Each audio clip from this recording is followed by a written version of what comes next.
안녕하세요. 뉴스반장입니다. 윤석열 검찰청장의 자리 지키기 악전고투가 눈물겹습니다. 어떠한 수단과 방법을 다해서라도 자신의 자리만은 지켜야 한다는 투지와 신념이 남다른데요. 그도 그럴 것이 잘리면 모든 게 끝나기 때문입니다. 자신과 자신의 가족, 그리고 측근들은 공수처로 줄 소환당하게 될 테고 그간 숨겨왔던 온갖 비리들이 쏟아져 나오게 될 테니 당근 버텨야죠. 버틸 수 있을 만큼 버텨야 합니다. 또 그는 버티는 동안 자신의 직위를 이용해 덮고 숨기고 감추고 은폐해야 할 테니 1년도 채 남지 않은 임기도 그리 넉넉해 보이지는 않습니다. 그래서일까요? 검찰 징계위원회를 하루 앞두고 징계위원회의 정당성에 문제가 있다는 각종 루머가 쏟아져 나왔습니다. 물론 검찰발 소스겠죠. 문제가 된 부분은 징계위원회 소집은 징계위원장 명의의 징계 사유가 명시된 출석 요구서가 전달되어야 하는데 이게 전달되지 않았다는 이유에서인데요. 절차상 하자가 있다는 게 그들의 주장입니다. 참 대단한 법 기술자가 나타나셨는데요.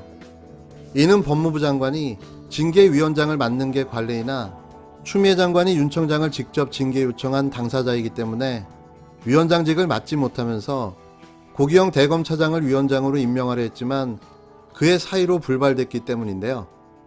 이후 이용구 신임 법무부 차관이 임명됐지만 공정성 시비를 우려해 문재인 대통령의 지시로 이 신임 차관 역시 위원장을 못 맡게 되면서 징계위원장 자리가 공석이 된 겁니다.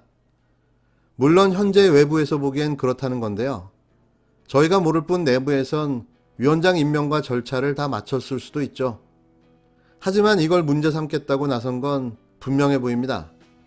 그것도 지금은 조용히 관망하다 행정소송으로 넘어가게 되면 이 문제를 잡고 늘어질 것이 뻔한데요. 법 기술자들의 함정이죠. 이것도 저희가 경계해야 할 대목입니다. 또 윤 청장은 10일 진행되는 징계위원회에 다수의 증인을 무더기로 신청한 걸로 확인됐는데요.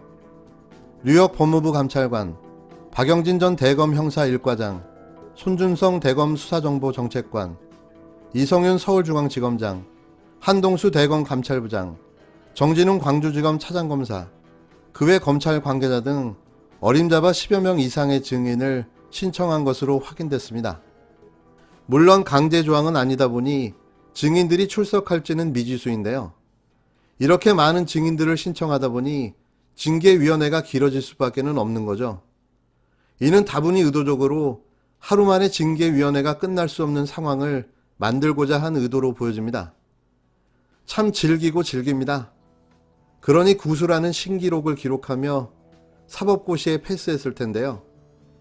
일반적인 상식으로는 이 캐릭터를 파악할 수조차 없는 거죠. 실로 무섭습니다. 이 어긋난 내로남불의 정의를 부르짖는 공무원의 탈을 쓴 괴물이 말입니다. 과연 그는 어디까지 폭주할까요? 왜 정해진 결말을 향해 저토록 무섭게 달려가는지 모르겠습니다. 국힘당 소속의 서울시장 후보자의 황당 발언이 논란입니다. 내년 서울시장 보궐선거 출마를 선언한 이해운 전 미래통합당 의원이 무주택자의 서름을 토로하고 나서 모두를 경악시켰습니다. 이 전 의원이 반포 26억 원대 전세 아파트에 거주하고 있다는 지적이 나오면서인데요.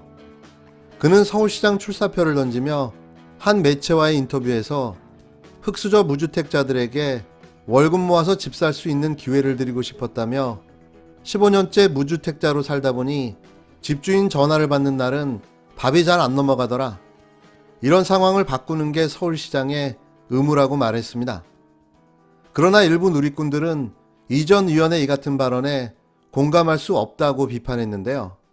이 전 의원이 15년 동안 무주택자로 살아왔다고 주장하지만 그가 거주하고 있는 아파트 전세금으로 충분히 서울 내 주택을 구매할 수 있다는 지적이 나온 거죠. 현재 이 전 의원이 거주하고 있는 것으로 알려진 서울 반포 레미안 퍼스티 아파트는 고가주택으로 현재 전세금만 26억 원으로 전해졌는데요.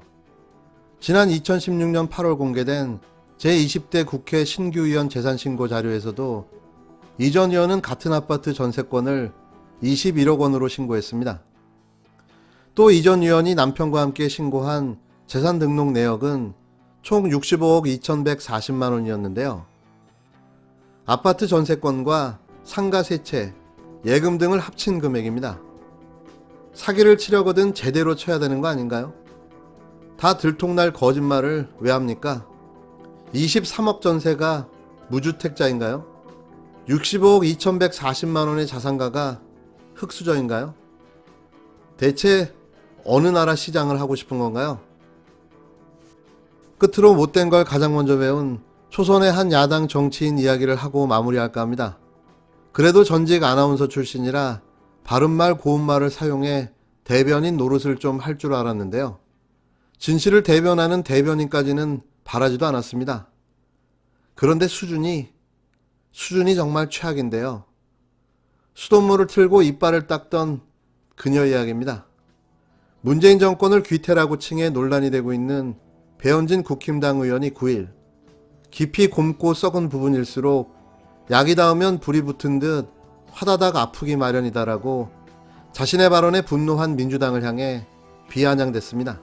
배 의원은 이날 자신의 페이스북에 무참하게 민생, 법치, 대한민국 근간 온 군대를 파괴 중인 이 정권이 국민의 노기 어린 외침과 절박한 호소에 완전히 무감해진 줄 알았다며 이렇게 적었습니다.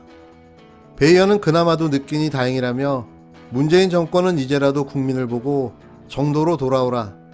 더 썩으면 잘라나갈 길밖에 없다라고 주장했습니다.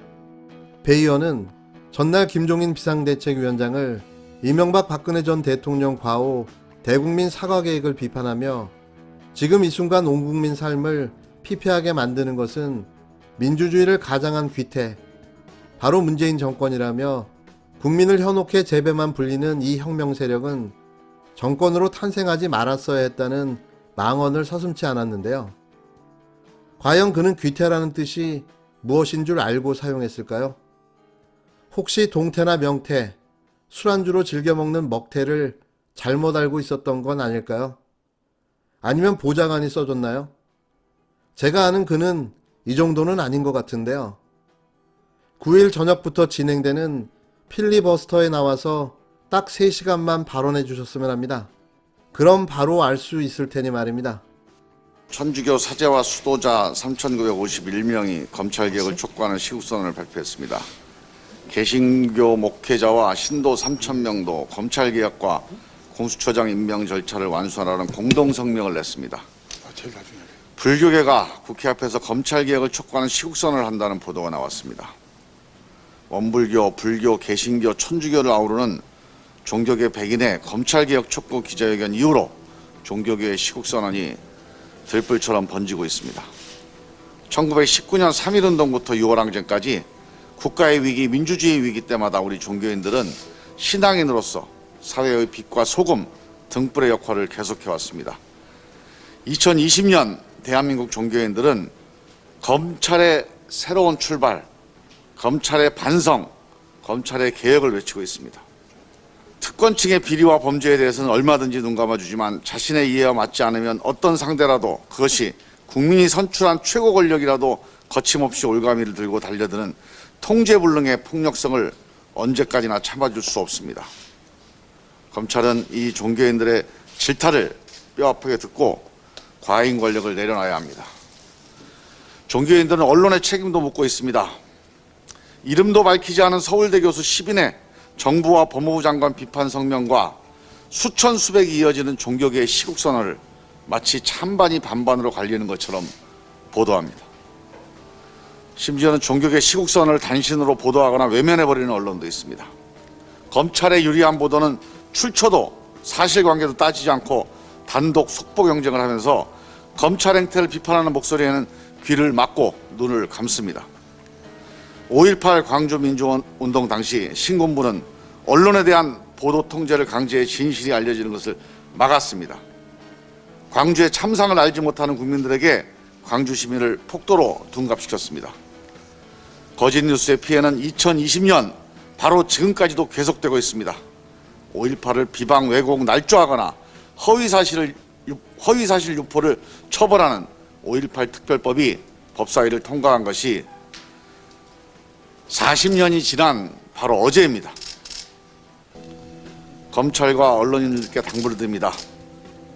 정치는 진영으로 나뉘어서 진영을 대변하는 것이 가능하기도 하고 필요합니다.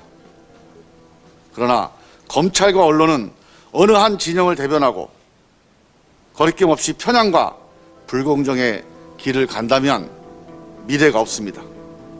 이 편향과 불공정 속에서는 검찰과 언론은 국민들에게 결코 신뢰받지 못할 것입니다.